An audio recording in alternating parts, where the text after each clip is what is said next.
So as a journalist, which is not what we do, we are a talk show with opinion. But you were a journalist, and I was a journalist for 10 years prior to taking this job. Said. So as a journalist, it's our job to objectively report the news. I know that would be tough if you're someone who survived sexual assault. But when I'm looking at this story, she didn't give the story any context. And she got upset that she was being attacked on Twitter for tweeting a link that basically was condemning Kobe's character and accusing him of rape. But I think her job as a journalist was to put that in context. You have the responsibility and you need to have the journalistic acumen to write the full story. Go to the Washington Post and say, this man is a nuanced character. This man has a detailed, layered history that we need to discuss. But don't just tweet that out and be the political reporter for the Washington Post and tweet that and leave it there, because you're leaving yourself open to the attacks that you're now receiving. And so whether or not she should be fired, I think that she should be put on leave like she was. I think it's inappropriate because we're in a time where we don't know what journalism is anymore. We have our president that attacks journalists. We have TMZ that broke the news to Vanessa Bryant that her husband passed away. What are we doing now that we need to look at ourselves, people who call themselves journalists? We have journalists attacking a 7-year-old child, which is Blue Ivy, and we look at them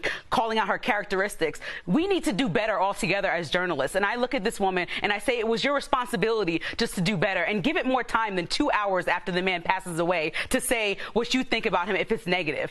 And, don't hide behind somebody else's article. I stand behind a journalist named Jillian Sheldon. She sat at that Kobe trial for 6 weeks. She followed it in Colorado, in and out, stayed there, interviewed all the lawyers, interviewed the woman who was accusing him. And she said, how can we use someone's worst day on this earth as a referendum on their character in totality? And we can't, because just like Kobe, we all have flaws and we're all layered individuals. And we've seen this story time and time again, too many times when it's a black man and a white woman that's an accuser, when that's the story and it goes down and he just goes and gets convicted by the public jury.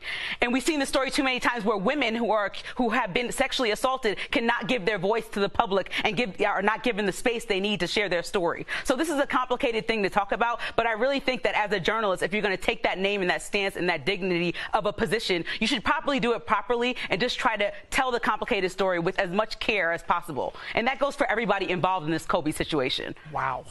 Well said. I know. I want to give you a round of applause, too. I hope everybody out there that's having this argument right now on Twitter, because I see it brewing and I see such vitriol, and I get it because of the beloved man that Kobe is, and I stand with you. But I hope that they can all we can clip what you just said and everybody hear it, because I think there's a responsibility that was lost, and you could not have said it in a more eloquent and passionate way. And we just can all just have a little bit more empathy. I mean, for the family, for everybody involved. The 7 people or 9 people lost their lives. Just have a little bit more empathy, whether you're the outlet trying to be first or the outlets that were completely wrong, saying that his whole family was on the plane. Have some empathy for other people. People lost their lives. And so we have to just step back and remember that